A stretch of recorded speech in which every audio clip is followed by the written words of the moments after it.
Assalamualaikum warahmatullahi wabarakatuh. Om Swastiastu, Namo Buddhaya. Salam kebajikan. Salam sejahtera untuk kita semua. Saya Hans Mahendra, founder smartnesia.com, ingin menjelaskan fitur e-budgeting atau menghitung RAB pada aplikasi smartnesia.com, sebuah aplikasi yang dapat membantu semua rakyat Indonesia dalam membangun rumahnya. Menghitung RAB rumah baru dengan cepat adalah hasil dari inovasi kami, sebuah algoritma yang mampu memformulasikan perhitungan RAB rumah dengan sangat cepat tanpa perlu memasukkan volume masing-masing pekerjaan, tetapi hanya cukup menginput kebutuhan ruang yang diinginkan atau denah rumah atau organisasi ruang, spesifikasi, dan kondisi lingkungan. Sistem secara otomatis membantu menghitung luas bangunan dan mengurai kebutuhan volume dan item pekerjaan yang diperlukan secara standar dari denah ruang atau organisasi ruang yang diinginkan. Sistem akan menghasilkan data informasi organisasi ruang, spesifikasi, kondisi lingkungan yang telah kita input, jenis pekerjaan, volume pekerjaan atau bill of quantity, biaya yang diperlukan atau RAB berdasarkan harga yang berlaku di suatu daerah atau seluruh Indonesia, total kebutuhan material yang diperlukan, total tenaga kerja yang dibutuhkan, biaya kebutuhan belanja bahan, biaya kebutuhan untuk upah pekerja, rekapitulasi kebutuhan biaya, jadwal pekerjaan per minggu untuk pekerjaan 3 bulan atau 90 hari, jadwal kebutuhan bahan per minggu untuk pelaksanaan 3 bulan, jadwal kebutuhan tenaga per minggu untuk pelaksanaan 3 bulan, rencana pengeluaran keuangan per minggu atau cash flow. Informasi yang dihasilkan dapat bermanfaat bagi masyarakat dalam memperkirakan biaya membangun rumah sesuai dengan anggaran atau kemampuan keuangan yang tersedia. Berikut adalah rumah contoh yang akan kita hitung melalui aplikasi Smartnesia. Berikut adalah tampaknya sebuah rumah dengan 2 lantai. Berikut adalah gambar denahnya yang terdiri dari ada ruang keluarga, ruang makan, dapur, kamar mandi lantai 1, kamar utama, dan parkiran. Di lantai 2 ada kamar tidur, ada ruang jemur atau ruang cuci, ada kamar tidur 2, ada tangga, dan ada void. Untuk mempermudah menginput pada sistem, sebaiknya organisasi ruang kita bentuk dalam bentuk tabel, sehingga kita tinggal memasukkan luasan-luasan saja, sehingga kita tidak perlu berpikir lagi, menganalisa banyak dalam proses penginputan agar tidak terjadi kesalahan atau mengurangi kesalahan. Jadi berikut adalah tabel organisasi ruang dari denah yang tersedia. Hati-hati terkait satuan. Di sistem Smartnesia yang diinput adalah dalam satuan meter, bukan dalam satuan sentimeter. Lalu kita juga membuat spesifikasinya.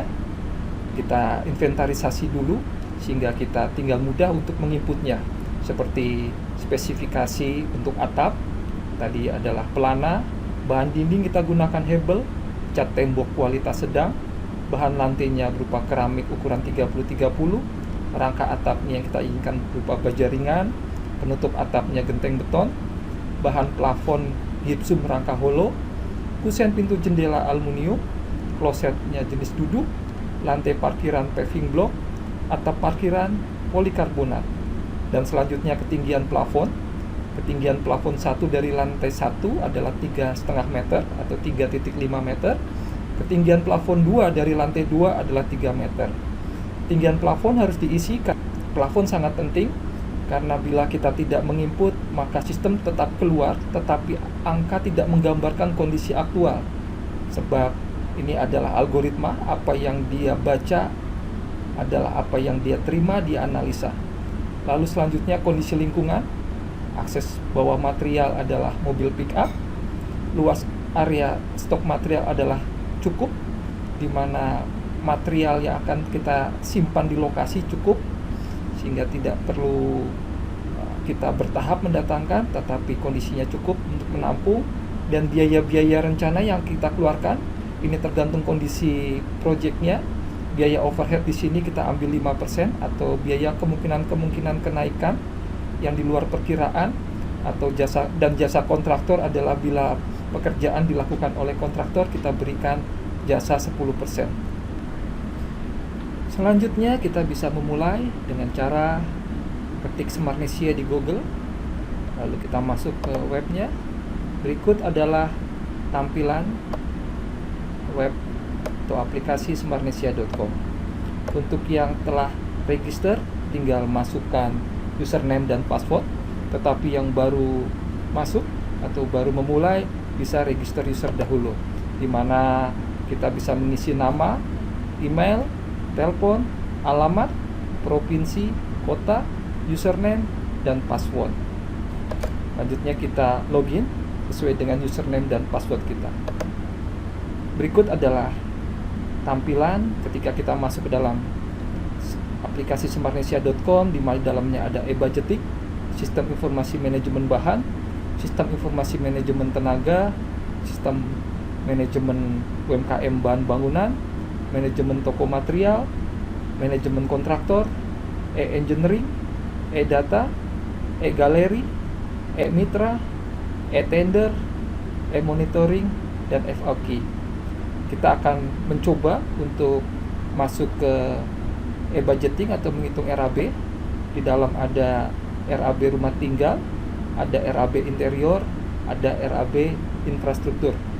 Kita masuk ke RAB rumah tinggal. Di dalamnya ada 4 kelompok. Untuk RAB rumah baru, di mana kita baru benar-benar membangun rumah dari nol. Lalu RAB pengembangan, ini kita ingin mengembangkan rumah kita yang sudah ada, mungkin menambah kamar di lantai 1, 2, atau meningkatkan menjadi lantai 2. Terus renovasi atau jenis pekerjaan, ini adalah kita menghitung RAB ketika kita ingin merenovasi rumah. Pekerjaan apa aja yang kita inginkan, kita inputkan ke dalamnya atau volumenya. Atau bisa untuk menghitung RAB rumah baru dengan cara kita menghitung dahulu volume-volume pekerjaan yang kita inginkan dari rencana kita kerja.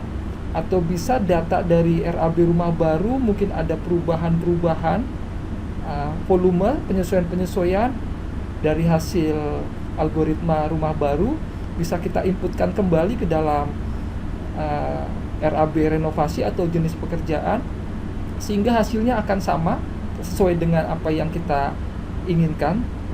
Dan juga ada menghitung RAB rumah untuk estimator atau kontraktor, di mana di sini estimator atau kontraktor bisa memasukkan harga-harga bahan dan upah menurut apa yang mereka miliki datanya. Demikian secara 3 kelompok RAB rumah. Kita akan coba untuk rumah baru. Kita klik.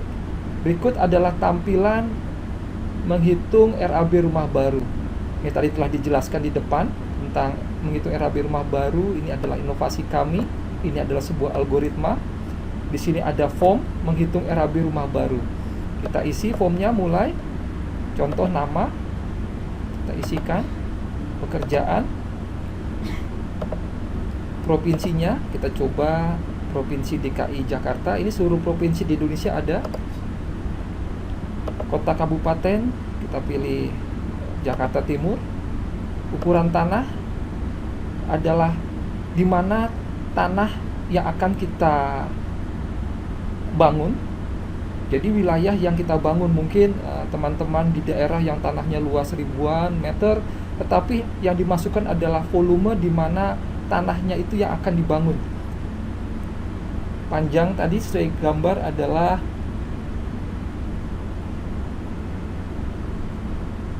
10, lebarnya 6, waktu pelaksanaan 90 hari. Ini waktu pelaksanaan rencana kita 90 hari. Jumlah lantai tadi, karena 2 lantai kita pilih 2. Karena kita klik jumlah lantai, maka organisasi ruang akan tampil untuk yang akan kita input. Ada organisasi ruang untuk lantai 1, ada teras. Teras kita inputkan sesuai dengan gambar. Teras 1 panjang kita isi 2, lebarnya 1. Teras 2 tidak ada, teras 3 tidak ada, kosongkan. Ruang tamu 4, lebarnya 3, jumlah jendelanya 1. Jendela 1 set terdiri dari 2 lubang jendela. Selanjutnya ruang makan. Ruang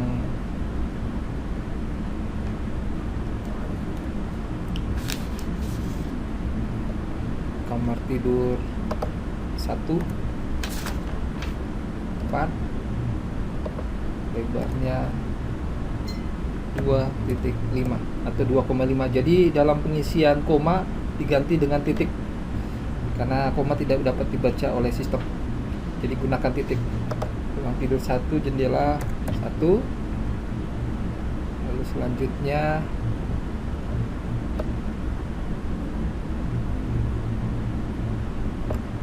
ada ruang makan 3, lebarnya 2.5, jendelanya tidak ada. Dapur 4, 1, jendela 1.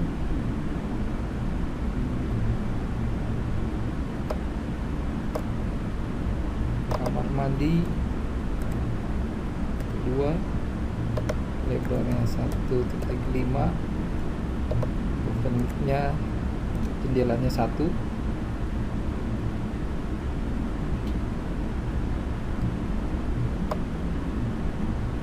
Kamar mandi 2 tidak ada, 3 tidak ada. Garasi mobil, parkiran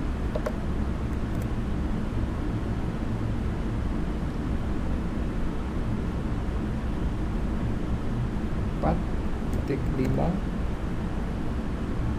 kali 3. Mungkin ada yang bertanya bedanya garasi mobil dengan parkiran. Kalau di sistem, garasi mobil itu masuk ke dalam rumah, jadi atasnya ada atap satu satuan dengan rumah. Kalau parkiran biasanya di depan dengan kanopi. Taman 2.1, panjangnya 2, lebarnya 1. Taman 2, taman 3 tidak ada. Kolam ikan koi tidak ada. Kolam renang tidak ada. Tangga, kita udah masuk ke lantai 2. Tangga 3, panjangnya 3, lebarnya 2. Tangga 2 tidak ada. Void 1, 4.5, lebarnya 3, jendelanya ada 1. Void adalah ruangan kosong menembus antara lantai 1 dengan lantai 2. Jadi tidak ada daknya lantainya. Jadi ruang ini tembus dari lantai 1 ke lantai 2. Void itu ruang kosong. Void 2 tidak ada. Selasar 2,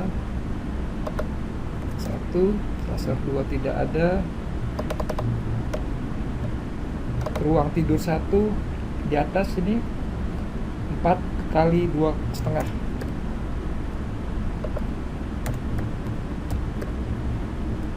Jendela 1. Ruang tidur 2 di lantai 2, 3 kali 3. Jendela 1. Ruang tidur 3 tidak ada. Ruang tidur 4 tidak ada. Di denah tadi ada ruang cuci.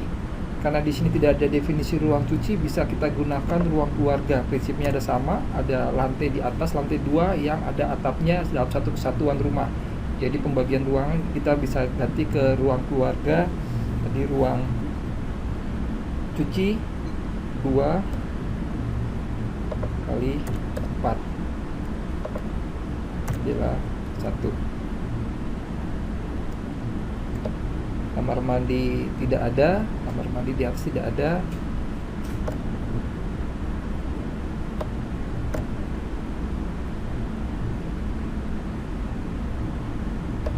Balkon tidak ada. Bangunan sementara ini tergantung kita mau mengisi atau tidak. Kalau kita mengadakan gudang kerja, kita bisa isi panjang berapa, lebar berapa, terus bedeng kerja, panjang berapa, lebar berapa, tapi kalau tidak ada bisa dikosongkan. Lalu ketinggian plafon, karena ada 2 lantai, jadi ada 2 isian nih untuk tinggi plafon, yaitu tinggi plafon 1 dari lantai 1. Tingginya adalah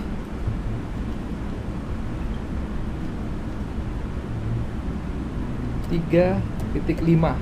Karena 2 lantai, ada tinggi plafon 2 dari lantai 2 adalah 3. Jadi hati-hati di sini untuk tinggi plafon 2 bukan diukur dari lantai 1, tetapi diukur adalah dari lantai 2.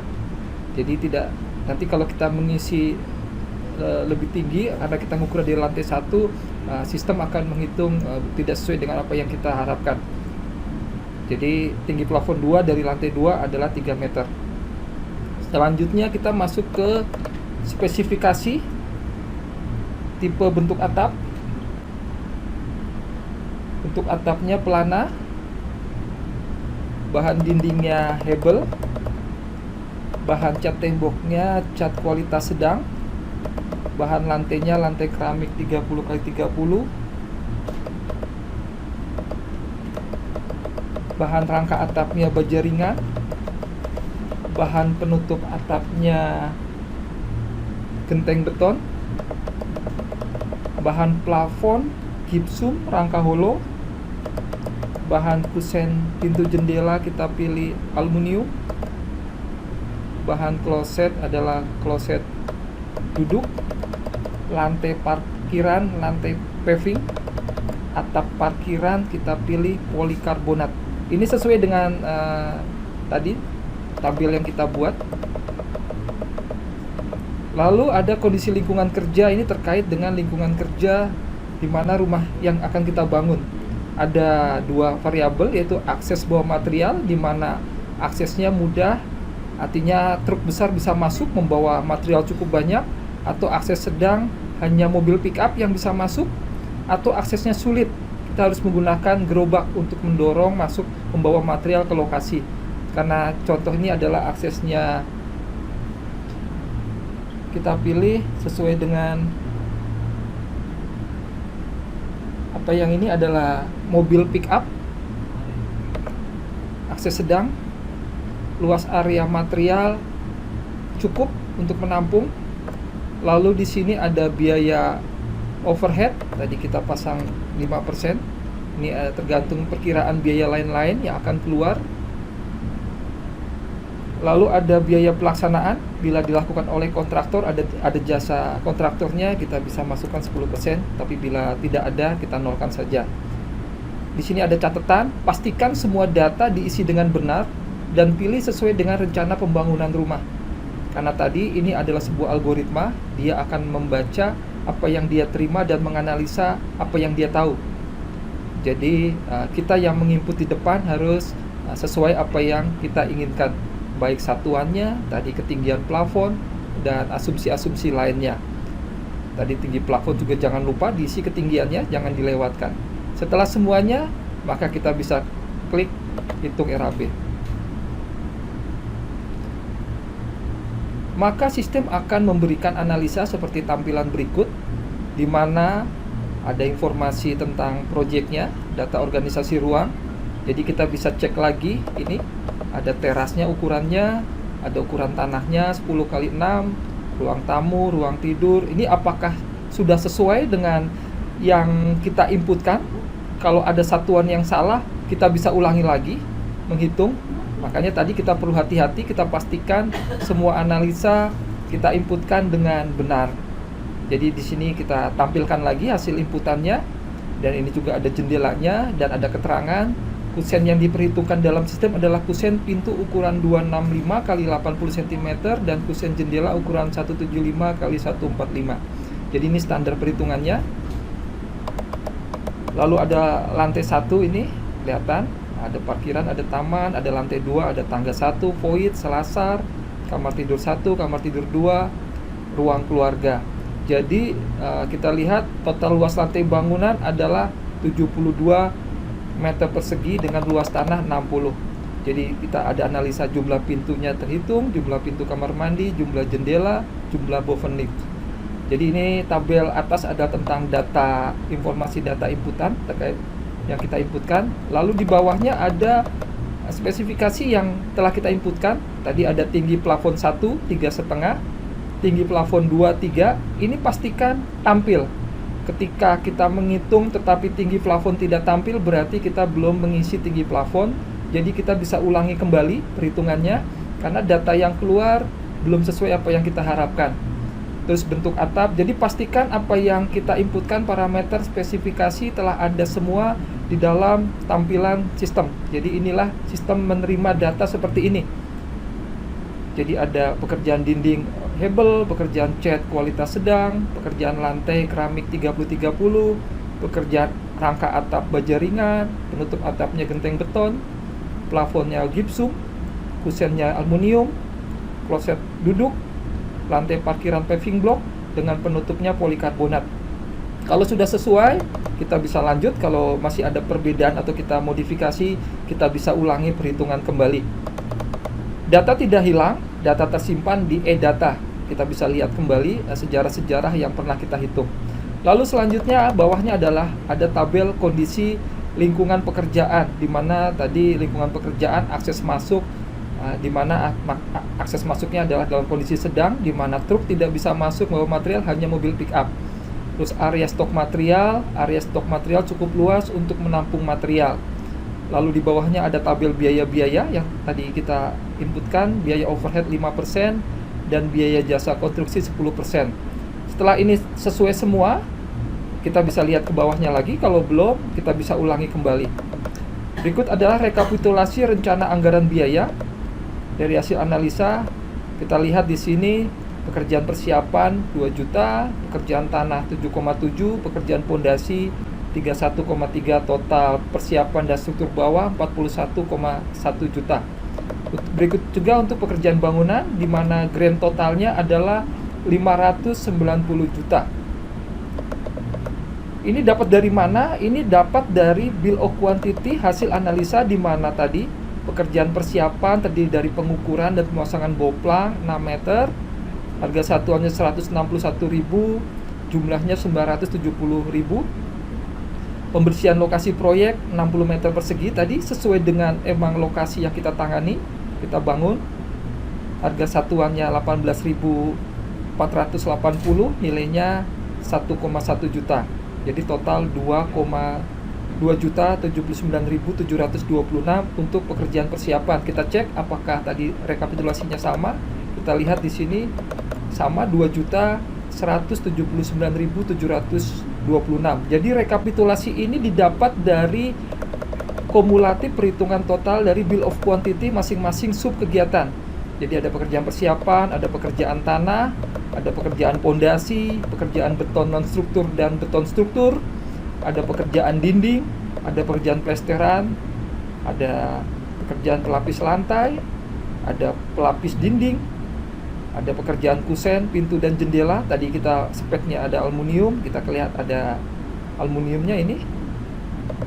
Lalu ada pekerjaan rangka atap, penutup atap,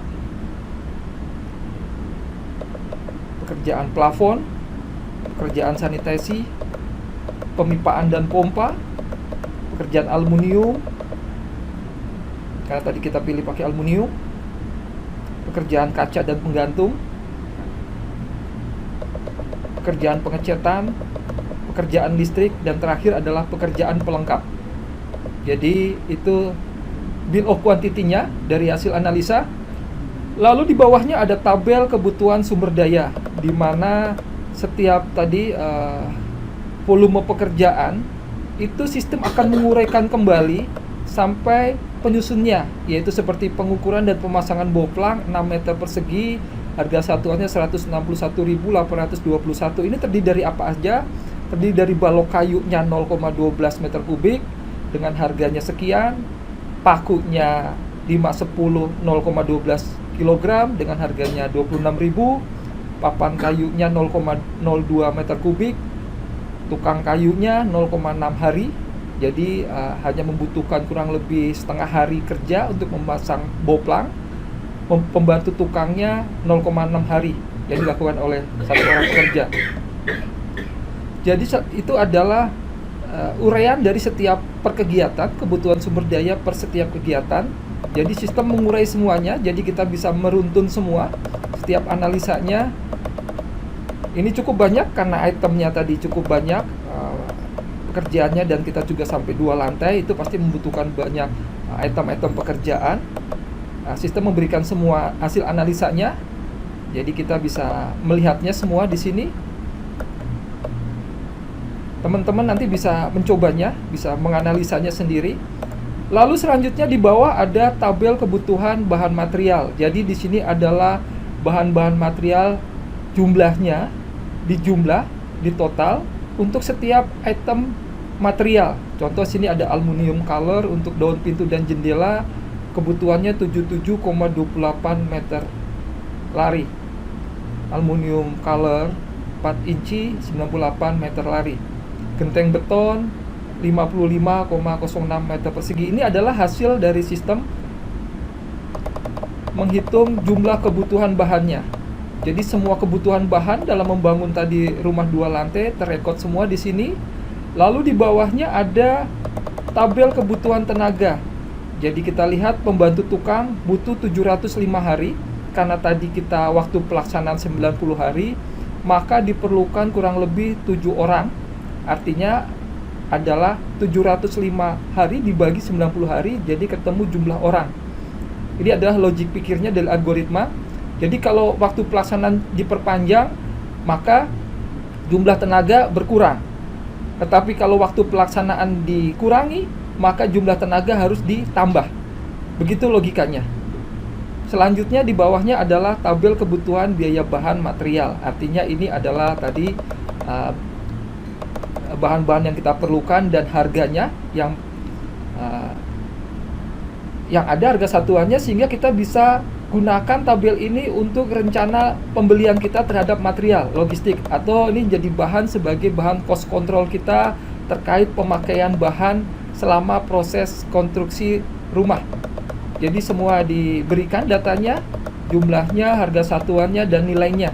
Jadi total kebutuhan bahan ada 314.174.338,81 rupiah. Lalu selanjutnya di bawah ada tabel kebutuhan biaya tenaga. Tadi ada jumlah harinya, ada jenis uraian tenaganya, kategori tenaganya ini. Lalu ada harga satuan tenaganya, ada biaya tenaganya. Jadi totalnya 259.285.259 rupiah untuk total kebutuhan tenaganya. Dan di bawahnya ada tabel rekapitulasi, tabel kebutuhan biaya, ada total biaya kebutuhan bahan, total kebutuhan tenaga, total biaya alat bantu. Alat bantu di sini ada alat-alat yang sifatnya membantu pekerjaan, artinya tidak masuk ke dalam kita perlu apa, seperti alat-alat kerja, perkakas, tali, selang, dan lain-lain. Banyaklah, kita perkirakan alat bantu ini 16.832.072 rupiah. Jadi total biaya kebutuhan adalah 590.291.670 rupiah. Di bawahnya berikutnya ada jadwal pekerjaan. Tadi karena sistem menganalisa 90 hari, maka akan tampil jadwalnya untuk setiap minggu sampai minggu terakhir dalam waktu 90 hari. Jadi pekerjaan-pekerjaan apa yang harus mulai minggu pertama, minggu kedua, minggu ketiga. Ini digunakan kita untuk mempermudah kita memanajemen proyek, sehingga kita bisa melihat pekerjaan ini sudah masuk atau belum, harus dilakukan atau belum. Karena ini juga terkait dengan pembelian bahan. Berikut adalah masih terus tabel jadwal. Kita lihat di paling bawah, di sini ada bobot setiap minggu yang harus dicapai untuk membangun rumah. Total ada 100%, jadi minggu pertama target kita 0,35%, minggu kedua 1,74%, minggu ketiga 4,77%. Jadi sistem membantu memperhitungkan jadwal kerjanya sampai pembobotan setiap minggunya. Itu untuk mempermudah kita memanajemen proyeknya. Lalu di bawahnya terkait tadi karena ada jadwal pekerjaan, maka sistem memberikan tabel jadwal kebutuhan bahan material. Ini sesuai dengan jadwal pekerjaan. Mengapa ini penting? Agar kita bisa melakukan pembelian, kapan pembeliannya, dan stok harus tersedia di tempat kerja kita, di gudang, sehingga tenaga yang telah kita pekerjakan dapat bekerja dengan optimum, di mana tidak ada material yang harus menunggu karena belum ada di gudang. Jadi kita bisa memanajemen dengan baik dari jadwal, waktu pekerjaan, terus jadwal kebutuhan bahan material, kita berikan semua agar teman-teman mempermudah dalam memonitoring pekerjaannya. Jadi ini adalah jadwal bahan-bahannya masih. Lalu di bawahnya juga ada jadwal tenaga kerja. Karena pekerjaan mungkin di awal masih belum terlalu besar sehingga belum terlalu banyak orang. Tapi ketika pekerjaan semakin tinggi, maka kita membutuhkan semakin banyak tenaga. Ini disesuaikan dengan tadi jadwal pekerjaan. Tetapi itu akan menjadi sulit karena kita harus mengadakan dengan jumlah yang cukup banyak karena kita menganalisa secara matematik, algoritma. Tetapi kita bisa melihat rata-rata di sini adalah jumlah tukang yang harus kita pekerjakan, kelihatan rata-rata jumlah tenaga. Ini adalah hanya menuntun kita untuk mengambil keputusan berapa banyakkah pekerja yang bisa kita libatkan untuk pekerjaan dapat selesai tepat pada waktunya. Dan selanjutnya ada tabel cash flow, di mana di sini adalah tabel pengeluaran uang yang harus kita keluarkan per minggu sesuai dengan jadwal kerja, di mana kita breakdown antara pengeluaran untuk bahan, pengeluaran untuk upah, dan pengeluaran untuk alat bantu, dan total kumulatif pengeluaran sampai proyek selesai. Ini membantu kita dalam hal menyediakan dananya, sebab mungkin kita tidak bisa mengadakan dana secara cash, secara langsung. Dengan kita melakukan analisa cash flow ini, kita bisa memperkirakan per minggu pengeluaran kita berapa terkait pembangunan rumah yang kita rencanakan. Demikian secara garis besar aplikasi smartnesia.com dalam menghitung pembangunan rumah baru. Sehingga semoga apa yang dapat saya jelaskan dapat bermanfaat bagi teman-teman, dan bila ada masih banyak pertanyaan dan lain-lain bisa kita berdiskusi. Ini sangat membuka masukan-masukan karena Smartnesia hadir untuk melayani dan membangun seluruh rakyat Indonesia dalam membangun rumah mereka. Apa yang kita harapkan bersama, seluruh rakyat Indonesia boleh memiliki rumah yang layak, sehingga boleh mereka hidup membangun keluarga yang indah di dalamnya. Demikian dari saya, semoga bermanfaat. Terima kasih.